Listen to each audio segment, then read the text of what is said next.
Hello, thank you for coming. My name is Dumitru Rusu.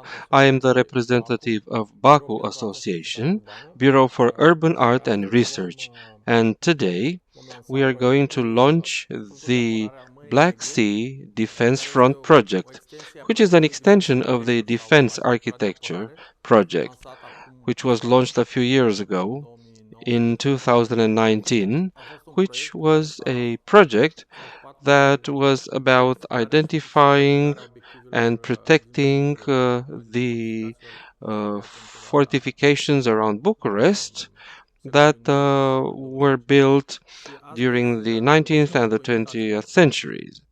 And today I am joined here by a number of guests. Engineer Răzvan Bolba, representative of Romanian military archaeology, and engineer Leonard Dorogostaisky, but who is not here with us today because he couldn't make it. He is from Banat and he has sent the recording that we will broadcast a little bit later. So basically, we will have three presentations this evening. And the first presentation will be about the database and the interactive map, plus a publication, a leaflet that we have edited for the Black Sea Defense Front project. Then there will be a presentation delivered by Răzvan. Răzvan, could you please introduce your presentation? Yes, of course. In the presentation, we will provide details about the sorts of works that can be found on the Black Sea coast of Romania, because there are several types and they are quite misunderstood so far, not rigorously studied, and we will try to correct that through our work. Okay, but more about that later. I will start with some historical facts, and I hope we won't bore you with them, but we really have to share that with you. So the Romanian system of fortifications in the Black Sea areas, which includes Sulina, Sfântul Gheorghe, Vadu, Corbu, Constanța, Tuzla, 23 August, 2 Mai, Vama Veche, etc., has an architectural value. Even if the historical perspective makes it not to be perceived as a valuable heritage, but rather as an inconvenient asset. Nowadays, it is difficult to make judgments about the necessity and the role of the fortification system of Romania, realized over 1939 to 1944, or in the post-war period 1950 to 1956. What is certain is that the military developments were necessary. Fortifications were built on the Romanian Black Sea coast in conjunction with other building and administrative infrastructure objectives in a very short amount of time. First against the forces of USSR in 1939 to 1944, and then after the Second World War in 1948, when the planning and design of the fortifications began until 1956, when they were built. They were made against the NATO forces in the areas of Turkey and were called Stalin's fortification line. The Black Sea Romanian Defense Front was done during the World War II against the Soviets. The alliance with Germany brought along the installation of a German coastal battery south of Constanța in the area of Lazu, the Tirpitz battery and the Lance Bruno mobile battery mounted on a railroad in the Mamaia Sat area, for which six 280 millimeter cannons were brought to Constanța from the reserves for the German Nassau-class battleships of the First World War. A number of coastal batteries actually existed in Romania since the interwar period. The first of these batteries had been installed in the position called Tataia in 1926. And I would like to introduce briefly the way in which they appeared and were first built.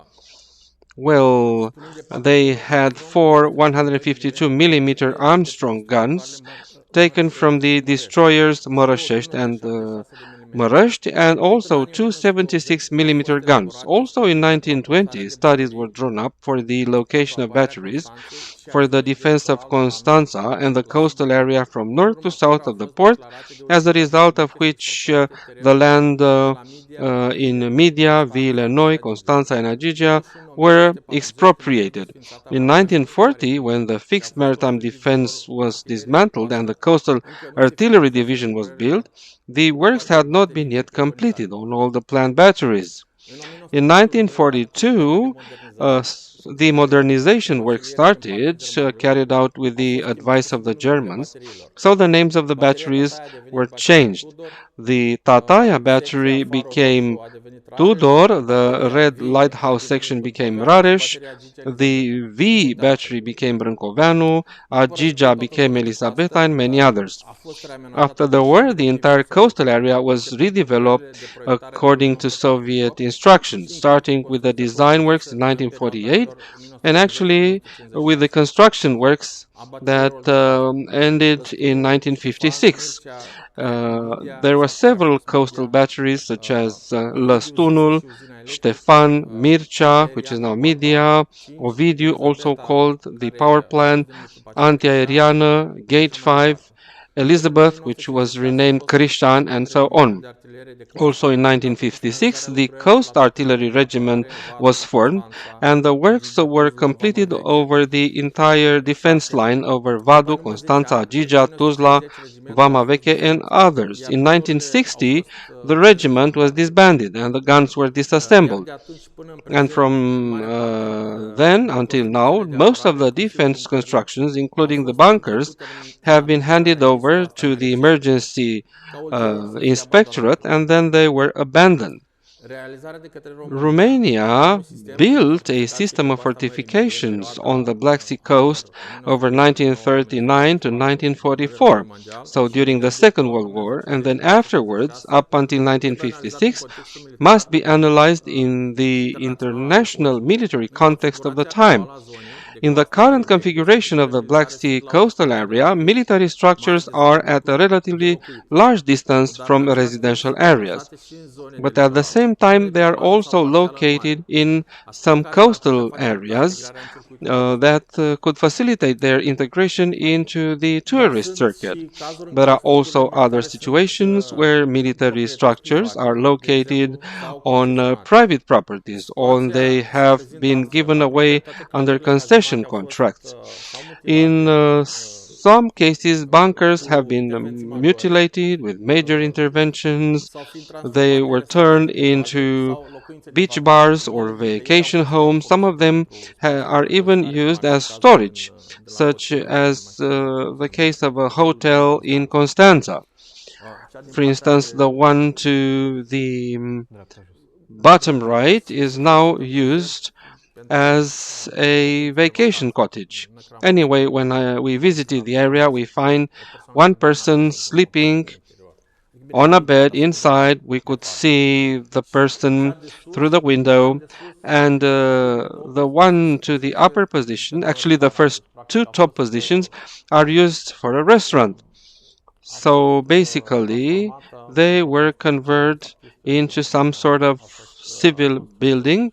There was also another story, another floor that was built on top of it, and we need to check together with the authorities to make sure that they have a building permit. A large number of military structures are abandoned today with no particular use and they can be visited. These abandoned structures could be open to the general public and become points of attraction for related activities, or they could be used in museum tours, for example, developed and redecorated cooperatively with the local authorities. An example of this is the use of the battery in France, Nord Pas de Calais, where the Atlantic Wall Museum was built.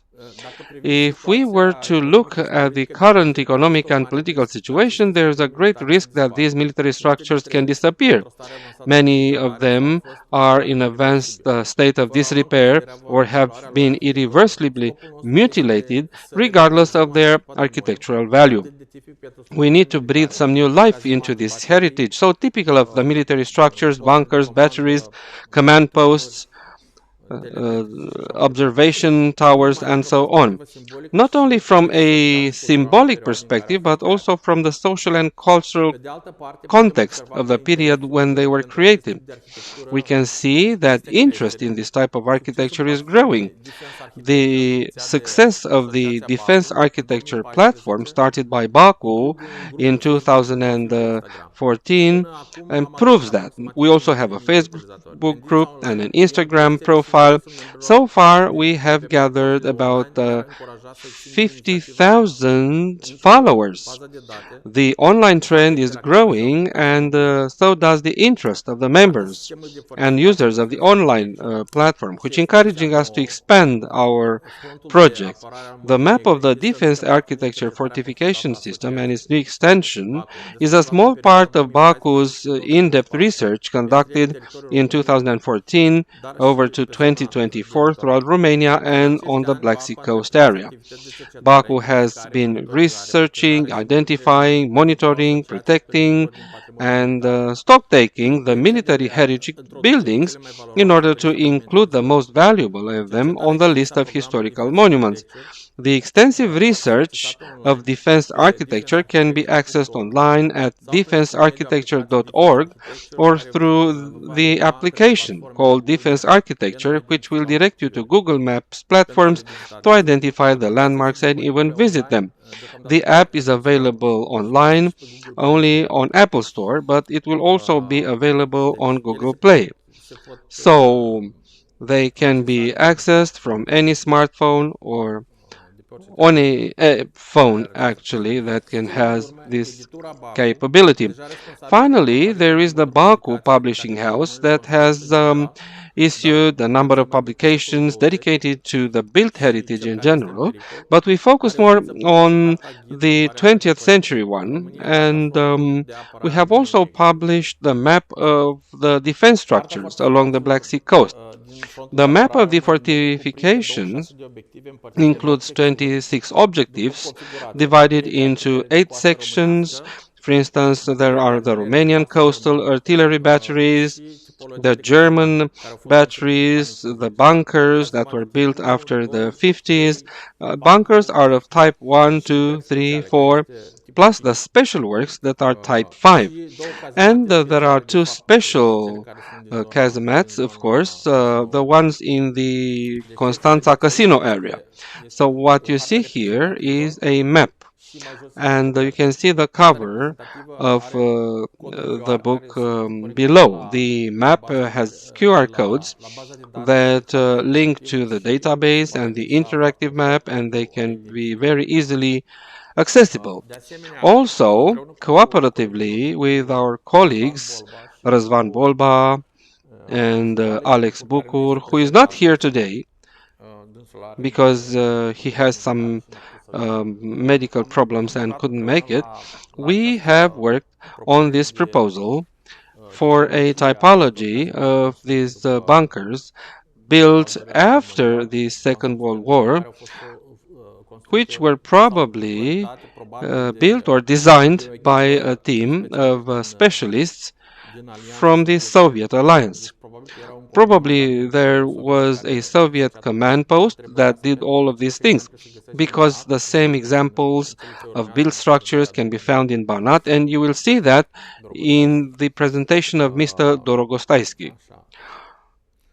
Well, here you can see the sites that are included in the map. They are divided into sections exactly like the one I've described, and can be accessed with QR codes in order to be visited. And For those of you who are interested in the subject, it would be a valuable resource. Anyway, the purpose of the map is to draw attention to the uniqueness and value of these military structures, and not lastly, to support B.A.C.U's efforts to classify them as protected monuments, and actually propose a variant whereby they can be included in a tourist circuit, or part of them can be restored and used again. But all of these things can only be done together with the local authorities. Most of them, most of them abandoned, are no longer uh, used by the Ministry of Defense, but are just, um, part of the assets of the local authorities. Some of them are owned by the emergency inspectorate. Anyone who is passionate about this historical period could join our cause via the hashtag defense architecture.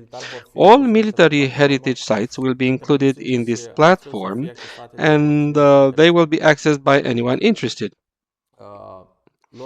In addition to that, we also have an interactive map, the defense architecture, the Black Sea front. So here we are also talking about the mobile app. So you can find it by visiting defensearchitecture.org, and there you will see two pages that will take you to two projects. The first one started in 2019, and it was about the research of the fortifications around Bucharest. And now there's this project that we're launching now.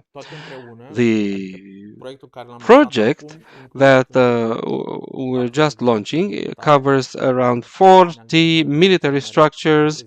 We thought they are the most representative. But, on the coastline, there are currently, if I'm not mistaken, maybe 300 or even 400 or almost 500 of these structures. Also, as part of the awareness raising effort, we organized the Romania map of the Black Sea Defense Front exhibition with 8 panels with photos of representative elements of military architecture around along the Black Sea coast area. We'd like to take this opportunity to thank the dozens of people who have volunteered to help us during our trips in the region. We'd like to mention the support they've given, and we are so thankful to them. As a conclusion, through an activity, an approach initiated by B.A.C.U, the aim is to include in the list of historical sites the military structures along the Black Sea coast, to clarify their legal status, and even to restore them, to make them functional again, and maybe include them in the tourist and cultural circuit. But for that purpose, we need to talk to local authorities with some firing ranges that are still being managed by the Ministry of Defense. Also, maybe some negotiations can be held to organize open-air museums and organize maybe tourist circuits featuring the most important seaside attractions. Just for you to understand where we're starting from, well, the project was launched in 2019, initially covering the fortifications around Bucharest, including the Focșani-Nămoloasa area. So basically, that whole area contains all sorts of military structures that were built during the First World War. And this database was created in 2019, and what we have launched today is basically an extension of this project, but with reference to another period.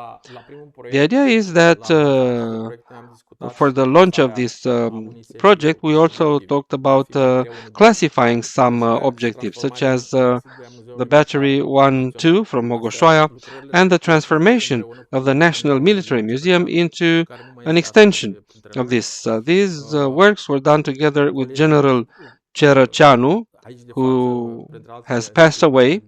Our colleagues here, and Alex Bucur, knew him maybe. I met him a little bit later, but anyway, we worked on the same topic for a while.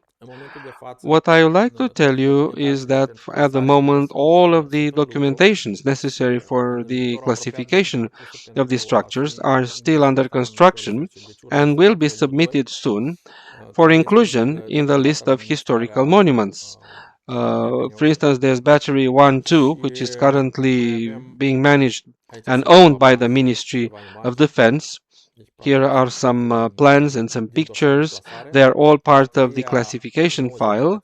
Battery 90 Cățelu, that is currently being managed by the Glina mayor's office, and maybe we should have some discussions with them in order to create an area that could be organized as a museum. And maybe we should talk in a more straightforward manner about how to make the most of this area that belong to the historiography and military heritage. Now, we don't know if this area will be used only as a military museum. Some options can be found. These are also some other pictures of that area. And, well, this map that we have prepared, by the way, all of the drawings here are made by artist Ala Rusu, my sister. So I have to mention that because otherwise she will be mad at me. Anyway, so these are some things that I wanted to tell you about. If there are more questions, please ask them at the end because we'll have a small debate at the end. Now, please, Razvan, continue with your details and information about the typologies, maybe with some examples. Yes, of course. We do have some details to share with our audience.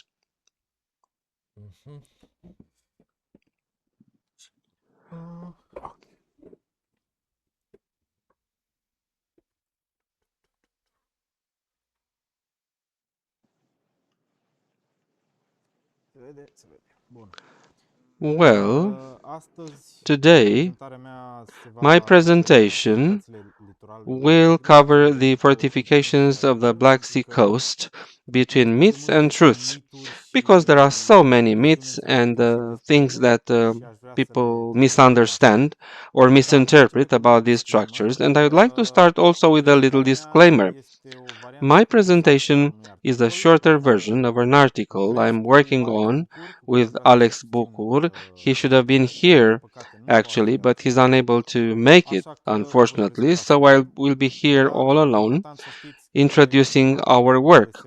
But this is going to also be an article presenting more details than I'm giving you today, and that will be published in 2025. Okay, very briefly, well, I would like to explain why we're interested in these topics and why we started to write this article in the first place.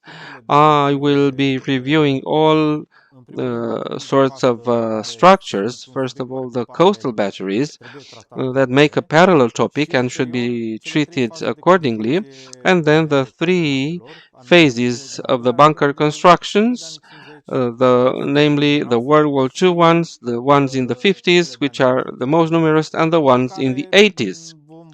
Then we will be reviewing quite briefly their fate, what they can mean today and what they can mean in the future.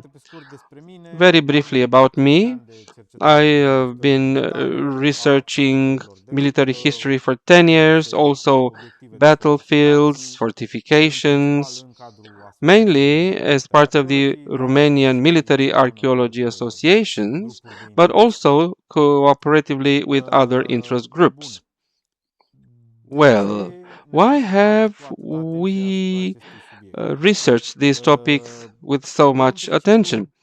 Basically, I presume that anyone who has visited the Romanian coastline over the past 40 years has noticed at least one of these military structures. And I guess Anyone taking some interest in such a structure would find only conflicting information on the internet. Also, how do we validate the information available on the internet? How do we know it's true? Basically, the public opinion knows that these are bunkers built by the Germans during the World War II, which is false, but also based on some truths. Although we have some German World War II buildings, such as the Tirpitz and other anti-aircraft gun emplacements, those have a different appearance and are located in different spots. Also, there are indeed casemates, bunkers, buildings, coastal batteries from the World War II period, but these are not the most numerous that the public can see. Hence, it is our duty as specialists to work academically and categorize all of these sites by generations. I was saying I will start with the coastal batteries because although they are also fortification works, they make a different topic. Why? Because coastal artillery essentially belongs to the Navy, so to the Ministry of Air Forces and Naval Forces. Just like naval forces, the coastal artillery deals with an enemy that operates in the territorial waters. If the enemy lands and is on the land, the navy has nothing to do, let alone the coastal area. So the coastal infantry bunkers and the coastal batteries, although they are both made of concrete and built during the war, do not serve the same purpose and we cannot put them in the same category. Moreover, just as with the infantry sites, coastal batteries are also built over two generations, and there are two versions of them, and we need to explain that. And we have chosen a case study, probably the best well-known one, the so-called Elisabeta battery, renamed Krishan. The battery was built in 1932, so before the Second World War. It had four guns, Chamond, Mondragon, according to the tradition, because they used to have old cannons taken from battleships when they were rearmed, and those guns were installed on the shore. So each gun had a concrete emplacement and a shelter for the servants and their ammunition. And we'll be seeing that in a moment in a couple of photos that I prepared for you. Anyway, the Second World War passed without much activity in 1948 because it had a monarchist name. The battery was renamed Krishan. In 1953, as part of the reorganization of the coastal defense, the coastal batteries were rebuilt, redone, and the cannons of 130 millimeters, the B-13 cannons, were installed there. There were four of these batteries, and two of them were built superposed on the old batteries, and other two were built in new locations. The range find towers and some of the gun emplacements are typical works. They are based on templates. Actually, the rangefinders are to be seen in just two of the batteries, but the emplacements are the same in all four batteries, but they are also to be seen in other works throughout Europe. We should also be looking at the pictures here in this photo taken from the roof of the Marine Biology Institute. I marked with some arrows the position of the four concrete sites, and also it is not visible in the photo. Attached to them are the underground shelters. Behind the battery, you will see the barracks, the storehouses, and other structures that serve the battery. And also, in these four pictures, we can also see the organization of the battery as it was back then. There is a building in the background, the TB Sanatorium, that is still in existence today. And in the lower right picture, you can see one of the two entrances into the bunkers of the servants and ammunition that I mentioned. And if you look really close to the bottom left picture, behind the servants, you can see a concrete zigzag, which is actually the outline of this entrance. So the entrance was somewhere 3 to 5 meters below the foot area. And that was the organization of the Second World War. Well, now we move on to the organization of the 50s, which, as you can see, looks quite different. The top left picture shows three of the four firing emplacements. It's actually the fourth which is identical. And we can also see in two construction phases the range find tower that was built somehow masked. I mean, there was another building attached to it in order to disguise its purpose. But anyway, the outline is very clear and is still distinguishable. And I was saying this sort of rangefinder tower is a typical structure. It is built based on a template that was also found in other batteries.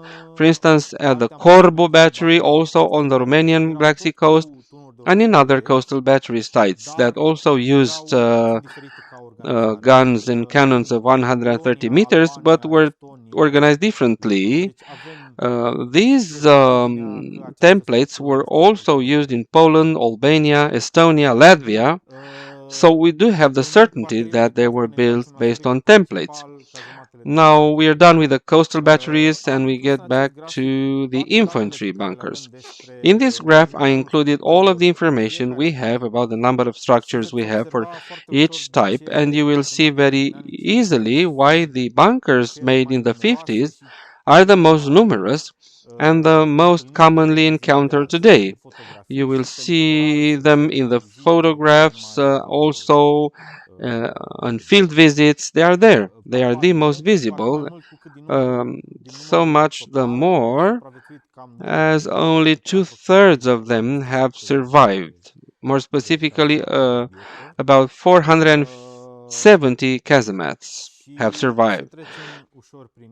We will be reviewing them basically in 1943, as the front was starting to go from bad to worse. There was the Stalingrad attack, the troops were retreating, pulling out from Caucasus. So the Soviet Union was already starting to um, gain access to the Black Sea ports, wherefrom they could have easily threatened the Romanian Black Sea coast. So the commanders of the civil engineering unit studied the most vulnerable areas when it comes to the landing options and proposed some fortifications. So they came up with 6 locations: the port of Tashaul, Novodar, Mamaia Beach, Constanța Port, Agija Beach, and Mangalia. The work started back in 1943. Most of them happened in 1944. And in the month of May, they all were already built, armed, and commissioned. Out of the plan of 105 bunkers, only 93 were built. They gave up on the bunkers in Mangalia because they had not been included in the original budget. They were not done, and there were 60 monolith works, and the others were made of beams. Well, out of these bunkers that were pretty numerous. We only have 5 or 6 monolithic works, but no works done on beams, which is quite sad. All the works that have survived are in the Constanța sector, so we haven't been able to identify anything in the other sectors, and that's mainly because there were lots and lots of beamworks there. And paradoxically enough, we do have the plans for the proposed bunkers, but not all of them have been done according to the plans. And the ones for which we have the plans no longer exist, and for those that exist, there are no plans because they were not done according to the plans. And in the attached pictures, you can see the 5 bunkers I'm talking about. The first one in the upper left hand corner is embedded in the cliff somewhere to the right of the Naval Forces Command building. In the upper right corner, we have 2 sister bunkers with a single flank firing, each firing in a certain one flank, and they are positioned at the corner of the cliff. That is why the solution with 2 single bunkers was chosen, because the angle was too large and one bunker was unable to cover the angle. To the bottom left corner, we have probably the best known bunker in this area, the one in the casino area. This is the only one for which we have the plans, and that was built according to the plans. And I'd like to mention that today we are only able to see one of the 2 levels of the bunker. There is just one available. The other one is covered by concrete structures. And the image in the lower right corner, there is a bunker which is located in parking lot of gate 1 of the corner. That was an infantry bunker. It actually still exists, but we don't have access to it. It's not even completely visible. Hopefully, it was not affected by the construction works done in the area. The 6th bunker, we don't know if it's still there, used to be near the View building. This is the big building to the right hand side corner, and the bunker was affected during the building works. We don't know if something has remained or if it's been demolished and removed altogether. So out of the World War II generation of bunkers, these are the only ones we've been able to identify in the locations where they were planned. Now on to the second phase of the bunkers, the ones built in the 50s. Of course, in the light of the new political alliances in which Romania had entered, and especially due to the dissensions between the Soviet bloc and Tito's Yugoslavia, which was politically non-aligned and considered hostile, well, it was decided to fortify the border with Yugoslavia, and that should have been done by all of the countries in the Soviet sphere of influence, Romania, Hungary, and Bulgaria. But in Romania, the fortifications were not only built along the border with the Yugoslavia, but the same sort of fortifications were also built along the upper Danube, and also in the Black Sea coast area. Now, the political and military reasons for fortifying the coastline in such a way are somehow difficult to understand, because everything started in the 50s. Yugoslavia had no access to the sea. Turkey joined NATO in 1953 only, so we haven't been able to find the exact political motivation for that, but it is worth noting that all of these 3 sectors of bunkers built in the 50s are contemporary, and moreover the same types of bunkers can be identified in all of the 3 areas. Out of the bunkers built along the coastline, basically there are 676 bunkers. We think it could be more of that because we only have data from 1951 to 1953. Well, today we have identified 409, so about two-thirds of the total number, in the sectors that I have included in the right-hand side. Interestingly enough, for the sector of the Valea Neagră, the Black Valley, meaning the town of Lumina, we have found any bunkers because, in Mamaia South areas, there have been massive real estate developments, especially over the past 30 years. Not to mention that the Poarta Albă Media Canal may have disturbed the original organization of the military works. It should also be said that these works are of several types. They are not only infantry works. There are several works and several kinds of organization and toughness level. We have identified and proposed a classification of these works according to their purpose.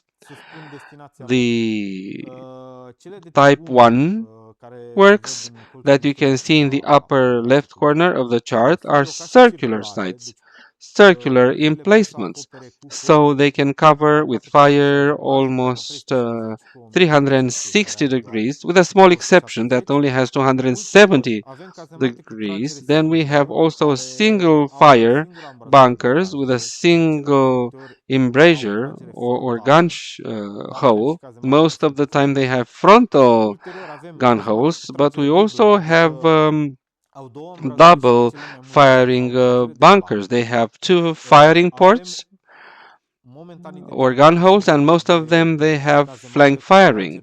We have only one type of triple firing bunkers, that is with the three firing ports, two on the two flanks and one to the front. And we also have some special works like command points and also support positions for anti-tank weaponry, possible anti-aircraft, although we haven't identified clearly whether they were ever used against aircraft, but we can just presume. And our classification is now at the version 1.3, and we believe and hope that by further researching the other two areas of fortifications, we can get a more complete picture and we'll be able to add new structures to this classification. But most of the objects I've described have already been identified in the two areas. And also, the third phase, the 80s, is directly related to the construction of the Black Sea Danube Canal, more specifically the construction of the next buildings. The Media Port and Constanța Sud work actually when Constanța Sud port was built, the breakwater at Constanța and Mangaria were also extended, and they are actually embedding some of the bunkering structures. Bunkers are of two types, and most of them they are posed in pairs in some trapeze-shaped embankment clearings. From our analysis, we have noted that some of these trapeze-shaped structures were done, so they were ready, but there are also areas where there are the trapeze-shaped areas without the bunkers on top of them. Why? Because the regime changed in 1989, and although the embankment works continued, the bunkers were no longer necessary, or at least so it was considered. I'd like to mention that for the two structures dating to the 80s, we have a bunker with one single firing port And we have a lot of questions about the purpose of the second type of construction that has no firing port and is also quite large. They all have a circular hole in the ceiling, which made us speculate that there may have been a turret there. This is quite possible, and it makes sense to have that in order to support the artillery, but nobody can confirm or disprove such an assumption. We don't have direct access there to measure such a structure, and we are unable to say more. Anyway, I would like to share some thoughts about the future of these buildings. Well, what we can do to protect these structures, and do we really need to protect these structures? Because many consider that some works done in the 80s do not qualify as a historical landmark, or that works from the 50s are too unimportant for the national history to be preserved. But we should not forget that these structures, except for the coastal batteries, are only to be found in Romania. They are the product of the Romanian military thinking. They are ours, and they are part of the Romanian technical heritage. And even if today we have 400 bunkers on the seaside, that does not mean that they will be there forever.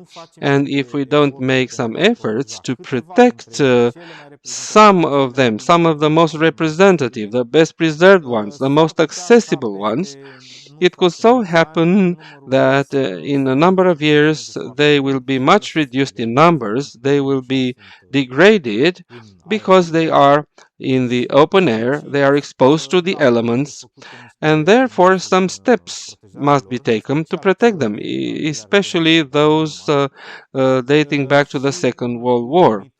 And together with Dumitru and Alex, we will try to take the necessary steps in order to choose at least some of these sites to protect.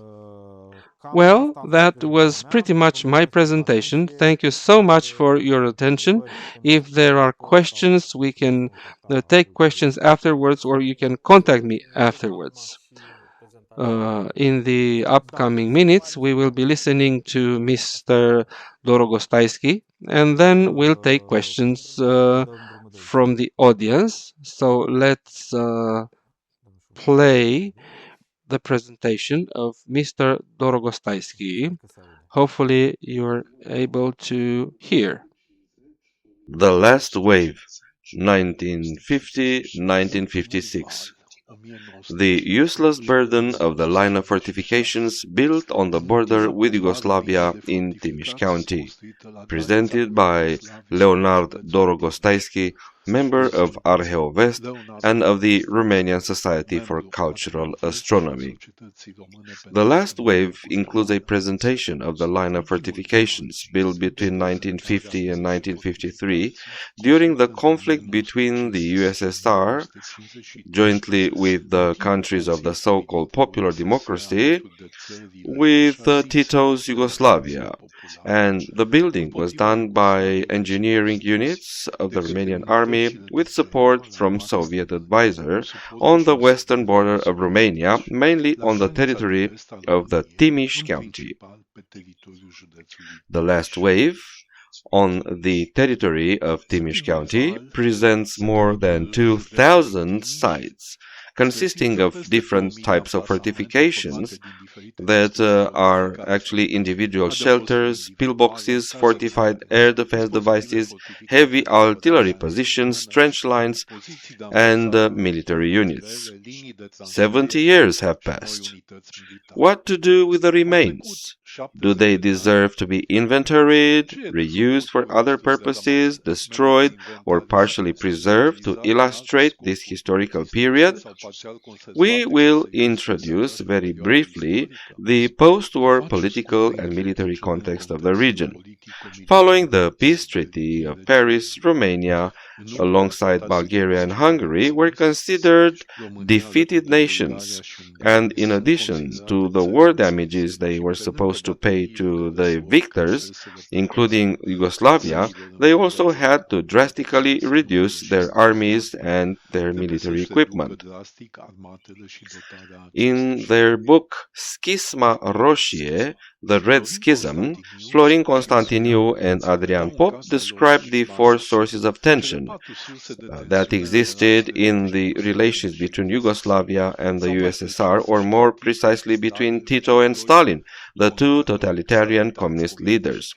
Yugoslavia's territorial claims to Italy, especially the strategic port of Trieste, the Yugoslav-Bulgarian Federation, the Yugoslav control over Albania, and the support to Greek communists. Well, all of these issues could have influenced the relationship between Russia and the UK and the US, and Stalin did not want the ambitions of a satellite country to disrupt Kremlin's grand policy in any way and generate a new conflict with the capitalists, for which he was obviously not prepared and in which he would have risked at least everything he had at the end of the war. In the meeting between Stalin and the Yugoslav communist leader Andrei Hebrak on January the 9th, 1945, Stalin concluded as a result of Yugoslav demands for territorial annexation. At least this was his conclusion.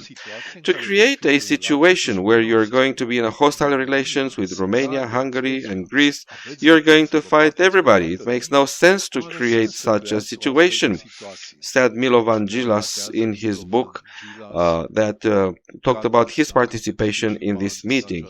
When USSR troops came into contact with the Yugoslav partisans, Stalin decided to cede the Yugoslav army in 1945 a number of 200 T-34 tanks to start with. And then, before the Yugoslav crisis erupted, the army received 200 more tanks. After the outbreak of the crisis, the Yugoslav army received help from USA and a large amount of weaponry. It should be noted that on the Romanian territory, the Soviet forces had about 200 tanks, most of them grouped in Banat, Lara, Timișoara, Lipova, and in Neu. So, in Banat area, the Soviet army in 1950 was at most on par with the Yugoslav army. You can see here the dynamics of the Soviet military strength during the Yugoslav crisis in the vicinity of the frontiers, and at the same time it can be seen, despite the increase, that this force did not reflect the possible plans to attack Yugoslavia. The armies of Hungary, Romania, and Bulgaria combined, in terms of readiness, motivation, and equipment, posed no threat to the Yugoslav army, which was at a much higher level. The increase in the strength of the Soviet army on the borders of the USSR, although significant, did not reflect a preparation for the offensive, for an attack, but rather a preparation for the defense of the borders of Hungary, Romania, and Bulgaria. The maps showing the deployment of the Yugoslav army show that in its term this orientation on defense and the concentration of troops that was bigger in the west of the country on the border of Italy were aimed at defending and at cutting off supply lines, even in an event of invasion by the Soviets and their allies. Here is the layout of the Yugoslav army as seen by the Hungarian general. In fact, the Yugoslav army, according to older maps, was deployed in a completely different way, and the positions it occupied show that it was prepared for the defensive. In order for the aggression against Yugoslavia to take place between the autumn of 1950 and the spring of 1951, several preconditions had to be met for the armies of Bulgaria, Romania, and Hungary and the USSR to participate. And they were also supposed to be headed by leaders that would meet and talk and participate, well, certainly led by the Soviets. This extremely complex action should have been synchronized between the armies of the four countries. An assessment of the force requirements, number of troops, armaments, training, and a complementary augmentation measure in due course had to be done. Not to mention that the budget had to exist for such an operation, plus the necessary logistics. None of these conditions had been met by the time of Stalin's death, nor had they been on the agenda of the meetings of the leaders of the people's democracies. After his experience with Yugoslavia, which he had armed, Stalin was reluctant to immediately arm the armies of Hungary and Romania, as the new communist states were far from being consolidated, and there was a real risk that they too would turn up their guns. On the other hand, it would also violate the Versailles Peace Treaty, and neither the USSR, after its wartime losses, both human and economic, nor the state of its nuclear armament would have enabled Stalin to sustain a new conflict. Stalin moved for a political removal of Tito from Yugoslavia's leadership, which would have had infinitely less costly consequences in every respect. Fortunately, he did not succeed. Unable to bring about the change in Yugoslavia and for fear of a threat from their territory in the direction of Central Europe, it was decided to build fortifications on the territories of Hungary, Romania, and Bulgaria. Only Romania had the capacity to build fortifications along the border with Serbia from the exit of River Mureș to Cetate area in Dolj County over a length of about 400 kilometers. Building fortifications has a long tradition in the history of the Romanian army in the period following immediately the Second World War in western Romania on the border of Hungary, when Romanians built the so-called Carol line, not to mention the fortifications in Focșani area right at the curvature of the Carpathians. But in addition to the design and building operations specific to engineering activities, there is also a need of specialized troops to operate these fortifications, equipped with machine guns, anti-tank guns, anti-aircraft weapons, and to provide the specific logistics. The first two, set up in 1939, would take part in battles on Soviet territory up to Stalingrad. The two maps here show the fighting in mid-September 1944 during the Second World War. They attest the directions of advancement of the German and Hungarian troops on the territory of Banat, and of course were taken in consideration during the analysis and design of the fortification line back in the early 50s. In designing and building the fortification systems, the experience gained during the Second World War by the Soviet Army, in the case of Kiev and Kursk, were also taken into account. We can actually observe here the standardization of the various types of fortifications, how they are used in the desired configurations according to local needs and relief. The fortification line is wider in the southern part. There is a flat terrain there, enabling the mechanized Surrounding actions to the north, line borders are to be seen in the high plain of Vinga, crisscrossed by wide marshy valleys. They are difficult to access for combat techniques. The railway network is extremely important also, due to the lack of a bridge across the Danube in the Serbian area of Banat, and because only two bridges exist across Tisa River, it is difficult to imagine that a large-scale Yugoslav invasion in Romania could have taken place. In the upcoming minutes, you will see some images of the fortifications that control the access to the northwest of Timișoara on the National Road number 6 to the direction of San Nicolau Mare. Here is some satellite imagery. You can see to the left a pillbox for observation and command purposes, and to the right you can see two anti-aircraft emplacements, an ammunition storage facility, and the servants' quarters.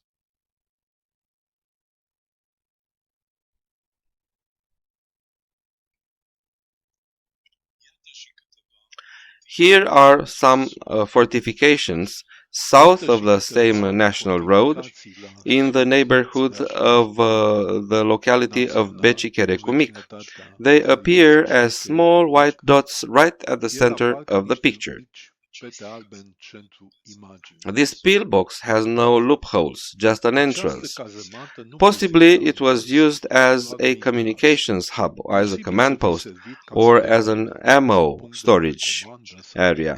This is the smallest type of pillbox used for machine guns. This pillbox actually is an artillery emplacement, and in addition to the cannon cover space, it also has two rooms secured with iron doors. One was used for the ammo and the other for the servants, with a chicane entrance, and the metal roofing can also be seen. Here is also the inside area of the servants' quarters.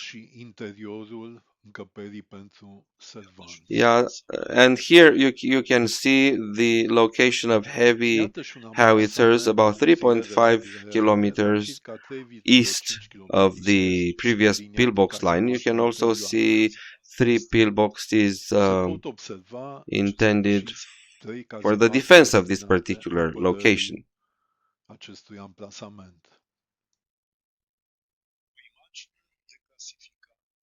A declassified image taken by a United States spy plane in 1967 shows a military unit used to house troops. So these are some barracks, and these troops were used for the defense of the fortification line northwest of the village of Becicere. Here, on October 30 to 31st, 1956, students were brought. They had been arrested in Hungary during the 1956 revolution. A good number of them were sentenced to 8 years in prison, but they finally served only 6.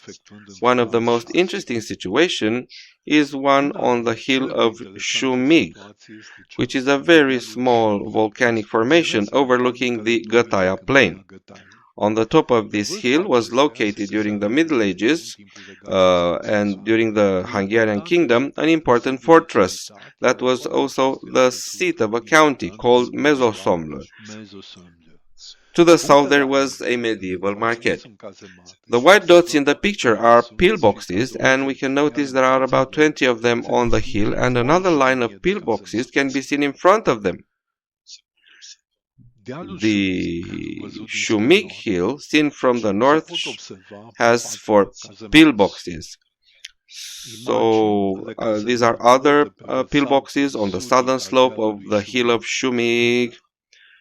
This is also a pillbox with a loophole. These are pictures taken inside the pillbox. These are examples of how the military tried to humanize the pillbox. The pillboxes had no heating or electricity, actually. This is another pillbox with two loopholes, with an observatory, probably provided with a periscope. You can see how these positions are actually towering over the landscape. You should know that at the time of construction, the hills were planted with vines, so the pillboxes were partly hidden by vegetation. This is a satellite imagery of probably what was a training ground. You can see the pillbox right at the center and several trench lines around it. At the beginning of my presentation, we were wondering what should be done with these structures. Should we make an inventory? Should we use them for different purposes or maybe partially preserve them to illustrate this historical period? Militarily, surprisingly, they do have some value. Although their positions are known, destroying them would mean a substantial military and material effort.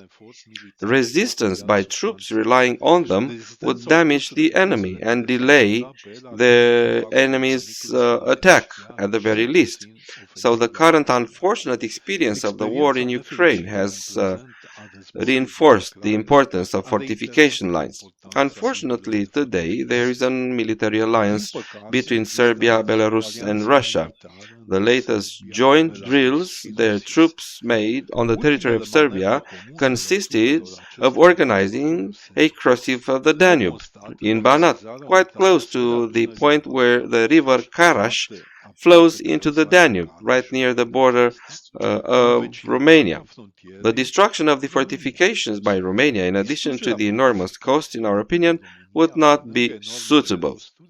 In addition to a documentary filmed by TV Timișoara TV station about this line of fortifications, guided tours are also available. A group of volunteers actually sanitized a fortification located right near the bike lane along the B.A.C.U canal leading to the Serbian border, and everybody can visit this pillbox. The most interesting use was given by a citizen with a Czech nationality who, in the Danube Gorge, near the junction with the road taking to Ibental and Bayano Czech villages, built some sort of blockhouse for tourist use, from the terrace of which we can admire the Danube Gorge up to Cazanele Mari. Accommodation 10 years ago was €7 per night, but the vista was priceless.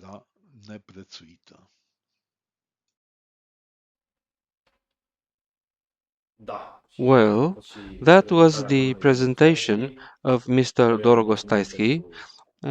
Thank you, sir, for your virtual participation. So, do you have any questions? Basically, we have shared with you our thoughts and presentations, and now it's your turn to ask questions.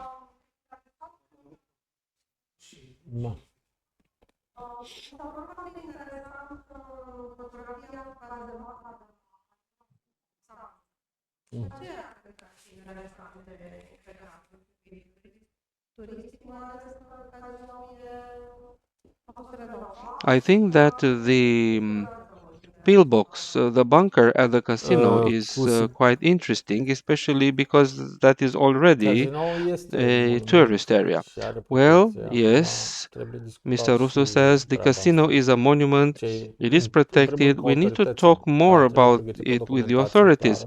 We need to prepare a documentation, maybe a historical study, and then we'll see. So this is can be done in principle, but we need to know what the legal regime is very well, who is the owner. The Și owner primăria can poate be fi, the nu știu, ISU, poate să municipality, fie... the Deci sunt discuții. emergency situation În principiu, inspectorate, da. or anyone else. So these things have to be discussed. Toate Actually, au all of potențial, them în have a principiu. Deci potential. se poate face I guess we can un prepare plan, a un proiect plan, a project cu un circuit for a turistic. tourist Se poate circuit. găsi We o can variantă prin find care ways în of cadrul unui, să creating zicem, unui a poligon se museum poate crea within a un firing muzeu. range. Practic, de la acel And muzeu se from pot that pleca cu tot museum, felul de you can tururi ghidate. start with all sorts of Deci guided adică tours. nimeni nu vrea I să, nu știu, mean, să nobody wants restaureze to bateriile care sunt restore the păstrate pe tot batteries that are litoralul. scattered all Nu along the asta este coastline. ideea. Ideea, That's nu not the știu, point. pot fi They marcate can cu be tot felul marked de with all sorts inscripții of pe ele, cu inscriptions. coduri QR, They can be marked with ca the să QR înțeleagă lumea codes. despre ce este vorba. People Deci can cele use de them pe to understand coasta Atlanticului, what fiecare those bunkers obiectiv are about. For din instance, all perioada along the fascistă sau Atlantic nazistă, coast, da, are every câte o descriere German pe el. bunker Da? Și has a scrie clar, este description monument and it protejat, nu says l atingeți, protected nu faceți nu monument, știu don't ce, nu știu touch, cum. don't enter, Cele and so on and de so pe forth. litoralul românesc sunt Those on the pline de Romanian mizerie și coast are de full of deșeuri și de filth and gunoaie și waste and de tot rubbish felul, of all inclusiv sorts.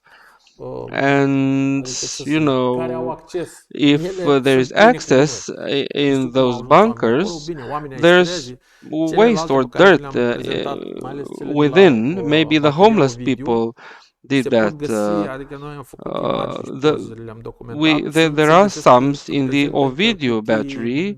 You din can find perioada sau there care au rămas de la crates and sovietici. boxes that were left there by the Da, Soviets.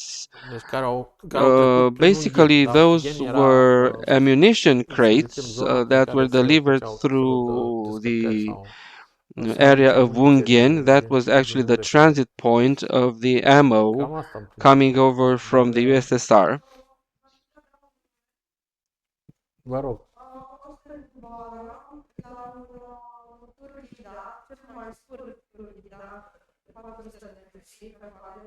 Așa. Așa.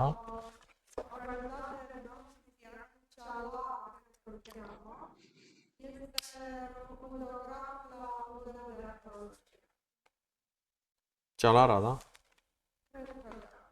Mhm. I'm sorry, what the lady says cannot be understood. The audio is not that good. I would like to add something to what Dumitru just said. So, what we can do as specialists is to have these monuments legally protected by including them on the list of historical monuments, which gives them the protection of the law. When it comes to stopping the damage and degradation, this sort of classification will help greatly. When it comes to integrating them into the tourist landscape, well, that is more complicated because these bunkers are owned by somebody, and the owners may or may not agree with our plans. And even if they do agree, the owners may not be willing to make the necessary investments into these structures. We actually want to see that happening, but things are a little bit more complicated. I guess here we need to clarify the legal situation of some of them. For instance, how did a bunker that used to be owned by the Ministry of Defense end up ended up being passed to someone else, to the local authorities or to private hands? How did that happen? Așa. The problem is that we don't know if the bunkers are still owned publicly, because we do have some examples that used to be owned by the local mayor's offices and that have been leased out for 20 years to various companies, or um, their ownership has changed. I don't know if they were purchased or what actually happened. In the coming periods, mai detaliată și mai amplă, care se we întâmplă nu doar în țara will românești, dar inclusiv prepare a more detailed and more extensive tot în mare parte publication, în which Uniunea will not Europeană. include only the Romanian coast, but Putere also militare a în large part of the preocupațiile military perioada secolului, structures adică în al built doilea război mondial și imediat in the după, previous century during the Second și World War totodată and immediately găsim after. And we will o find a leacă din way of diversificări cele mai identifying the most valoroase valuable poate nu vom structures face. and propose them Oricum, for demersul pe care îl avem placement astăzi este in the legat list de of fond de historical posibilitățile monuments. celor care sunt So proprietari today și we need o to mare parte discuss din originile with the respective owners. sunt proprietatea română. PNL-ul nu fac parte Some din of them are proprietatea owned by română. the Ministry of Sunt Defense, others are owned by prin țară. others, and there are other Mai este military un alt structures, not aspect, necessarily on the coast, but also revenind la situația elsewhere noastră cu in the mainland. atingarea extinției Also, unei anume terenuri about care se află în cazematele running noastre. Am discutat asta queries în in the câteva land cazuri books to și partea see interesantă who este că owns the ele de cele mai bunkers. multe Well, ori in nu sunt most trecute ca și cases, the construcții bunkers în are not mentioned as built cartofuncare. structures in the land registry. So Terenul este the proprietatea land is cuiva, dar built apare by și teren viabil, somebody, chiar but dacă el are o construcție is owned by somebody, temeinică. but De exemplu, it Iusul is are un specified to apropiatar be fallow land, so și there's de nothing multe ori there, empty land. Isul se ocupă mai mult cu So adăpostul. sometimes they Acesta are este un fel de identified as adăpost, unele shelters. dintre ele. Some of these structures, some of these bunkers were actually shelters, Da. but they are not even identified as such. Exact. Mhm. Da, cel mai probabil. Am văzut la un moment dat la începutul prezentării că era trecut în scuze, m-am menținut numele. Leva care e uite I would like to know whether the presentations I've heard so far are Eu parts of lucrez some sort of la an un doctorat de academic pe altă perioadă. efforts. Well, Mr. Dumitru says, I am currently finishing a PhD, but it covers a different period, Asociația B.A.C.U the socialist desfășoară period activități care in au the ca scop Socialist dezvoltarea Republic of proiectelor Moldova. pe diferite perioade. B.A.C.U, as an association, Multe works perioade. Deci lucrăm to develop projects practic on ca gândiri different socialiste. periods. We work Include more on idealismul the socialist, 20th realismul century, but we socialist, dar cover several acest other lucru poate să periods. fie We work rather on the socialist patrimoniul heritage, militar. socialist modernism, Deocamdată socialist nu facem realism, but we parte are din also working on demersul the military doctoral. Dar heritage. nu But știu this cum is stă not part of my pe doctoral viitor. research. It hasn't Da. been so far, at least. Maybe in the future. La I'm Chișinău. doing my Da, PhD in pentru că se discută Chișinău despre because I arhitectura am socialistă în researching the Republica Moldova. socialist În fosta architecture of the former RSFM. socialist Da? Republic of Moldova. Excelent. Bun, Well, deci dacă mai sunt are there întrebări, any other further questions from the audience? da, vă rog.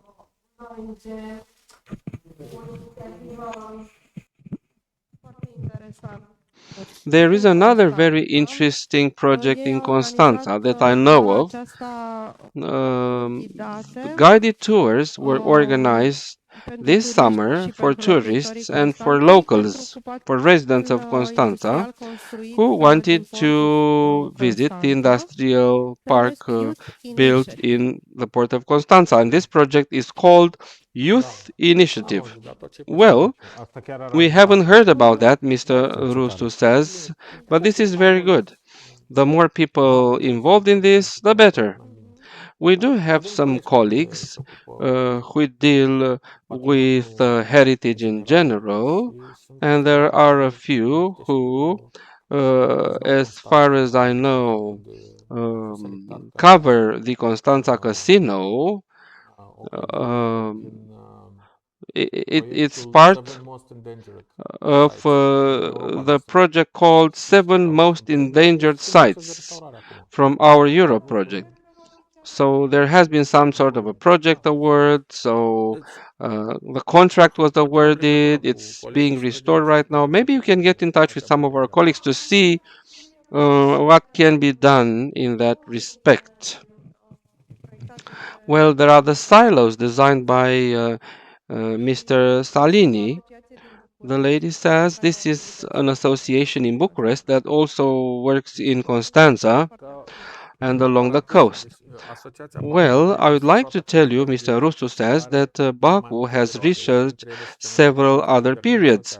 We have also done research on socialist modernism, for instance, and over 2016, over to 2020, including this year, we published over 40 volumes, books and architectural guides describing the architectural structures built in 1955 to 1991 in all over the former socialist bloc, including Romania, Moldova, Bulgaria, Hungary, the former Yugoslavia, East Germany, Poland, the Baltic countries, Central Asia, Russia, and the Ukraine. So our colleagues have been everywhere.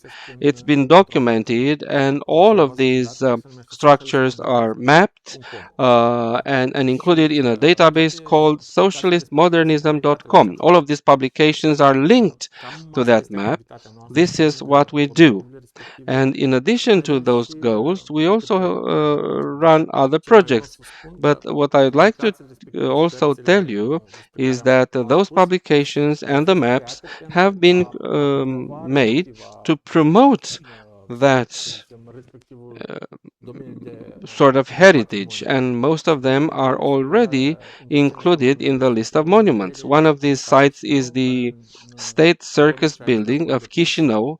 In 2016, the application file was submitted by our association in 2016, and in 2022, the relevant minister issued an order. Another project is Hotel Național, voted unanimously in a meeting of the Heritage Council of the Republic of Moldova in Chisinau. And there is another structure also proposed for classification, but the order has not been issued yet, but it has been voted unanimously for, is the Telephone Palace in Cluj. And there are many other projects like defense architecture, the SOC monumental art, art like monumental art, all sorts of sculpture, entrances, mosaics, fountains. Somehow they are related to each other because the modern architecture has often been inspired by the military architecture, let's say. And we have quite a few examples. The entire Atlantic coast is full of Nazi bunkers, and a lot of architects were inspired by them. So, you see, yes, we also cover brutalism. Sometimes we are more into socialist modernism, but this kind of architecture also includes, let's say, elements of brutalism.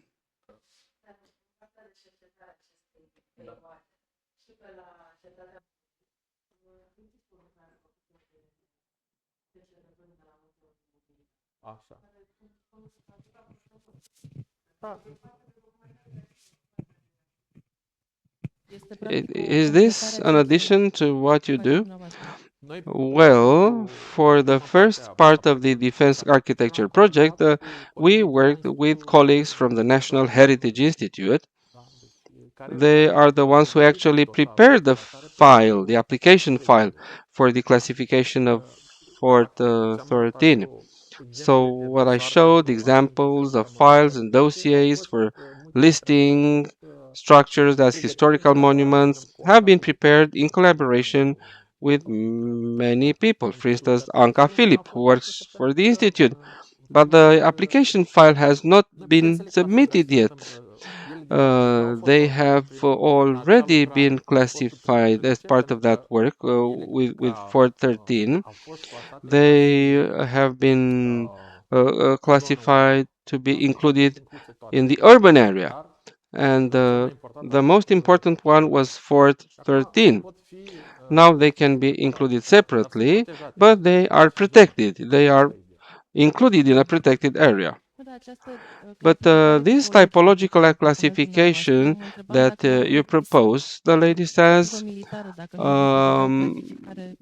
does it exist as a Noi military considerăm că ar trebui perspective? să existe. Am căutat Well, we materialul believe this arhivistic, should clasificarea exist. inițială, pentru We cel puțin have la cele researched de the al doilea război archives to mondial. see the original Cum spuneam, noi classifications, avem but at least for the Second planurile World de War la ones, construcțiile we have the efective, plans of the care actual erau constructions, which were adaptate adapted exact exactly locului to unde the urmau să fie place they construite. were Dar to pe be lângă built. acestea există But și in niște addition to construcții this, there tipare are care also puteau fi some amplasate template au fost folosite constructions în which special la could be placed linia anywhere. Carol și They were la used linia in SND. particular on the Carol line Și and mergând the pe această idee, Focșani-Moloasa-Brăila consider că line. există niște construcții And I tend to standardizate believe that și there are some pentru standardized clădirile, pentru constructions, construcțiile pe care noi le-am descris, also numai că nu le-am găsit those încă. that have been destroyed, but we haven't found them yet, or no plans either. Cazări mare. Asta face parte din fortificații și Well, unele sunt într-adevăr I'm cazări, doing a dar study on în the cursul studiului meu military vreau să știu structures. ca fonduri de cercetare I'm studying ce the anume, unde le-ați barracks. căutat? That is part of the fortifications. And I would like to know where did you find Nu, your cărțile, planurile, paperwork, unde le-ați căutat? your Planurile information, la ce? Cazematelor. Planurile the cazematelor plans de of al the doilea World război War II mondial în care am bunkers. pus cu Well, I will get to that. Just a sunt moment. inactive So, și the planurile pentru plans, lucrările pe care le-am deschis nu le-am găsit. Că altfel some am fi plans were folosit found, some La ce plans arhivă were v-ați not găsit? La found, the localități, la gentleman arhiva says. militară, la ce arhivă? dosarele Well, sunt de la the files and the Ok. papers were taken from arhivele naționale SONIC, centrale. which is the Civile. Central Păi, de Civilian ce nu ați face Archives. e în București Yeah, but arhiva you know, militară. in Bucharest there are Mi-a also zis the că military orașul, archives. nu mai știu în ce an, dar să vă spun că s-a So despărțit armagenii. there was a division, a split between civil engineers and the military structures in general, and their Da, archives was știu, also problema este că divided. fondul la Geniu Now, este the imens thing is și that the civil mi era greu să engineering trec tot archive materialul. is huge. It's a little bit difficult to get through all of that material. There is another option, Mr. Russo says. All of Asta a fost those folosită că există la buildings were built and designed in cooperation with Soviet alliance specialists. cazemate sau de fortificare. Well, what Notă I can tell you, the lady says, is that there are manuals of the bunkers at the military club. There are also fortification plans. All of them are in Russian. You can identify the sort of project there. They are all hosted by the military library at the National Military Club in downtown Bucharest. They do have a library there. They have documentations on fortifications. There's also a civil engineering collection of documents also in the archives of ce am Bucharest identificat în on a schimb slide sunt film. desene tehnice de la What diverse we've calificații identified, de the categorii gentleman private, says, gen are technical construcții drawings of the blindate, sisteme de various ventilație, fittings, chestii de genul. Deci, armor doors, cu ventilation siguranță, dacă systems, există stuff like that. desenele So, pentru aceste if there are elemente, drawings există for desenele these pentru systems, cazemate, there dar nu must le-am be găsit încă. drawings for the bunkers as well, but we haven't found them yet. Deci Yes, dacă the nu le-ați lady găsit în says, arhiva I can militară, tell you that they înseamnă că have nu to le-am be găsit. there. So, Că ele acolo trebuie să you fie. should be able to find them in Fondurile the de la military archives. They must be there. 1930, sigur And că the le funds dating from the Da, nu, 30s are nu este problema definitely de dacă sunt declassified. sau nu sunt, și Well, în yes, the cercetarea pe gentleman care am efectuat-o până says acum, we încă nu am haven't ajuns la ele.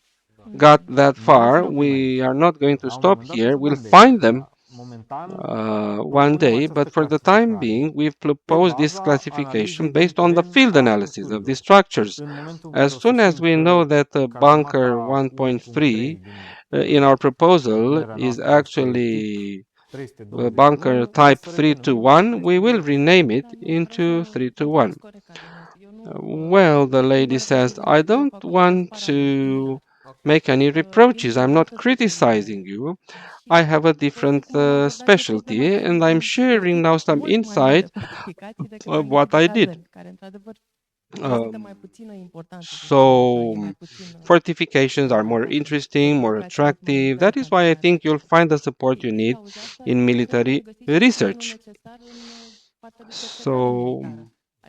You can give them a hint. For instance, we have this project. We have people in the field, we have funding, we have publications, we have everything, but we do need to look at the archives. This is something that we do. There are people in Romania who do archive research. This is what they do as a profession, and you should be asking for their support. Well, thank you very much for your suggestion.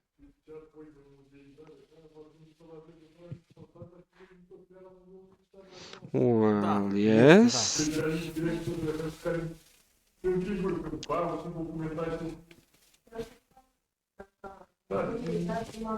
Sorry, it is impossible to understand the audio right now.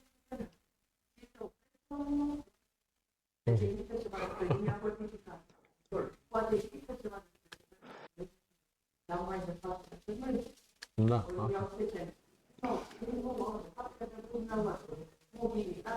Da, exact.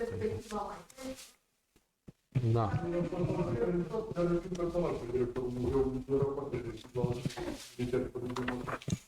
Well, we'll stay in touch. We'll stay in touch. Basically, we are in contact with specialists from the military museum. This is not going to be a problem. Well, great, Mr. Rusu says. Unless there are no further questions, we would like to invite you to partake in some refreshments in the adjoining room, and we're also inviting you to have a look at the photos.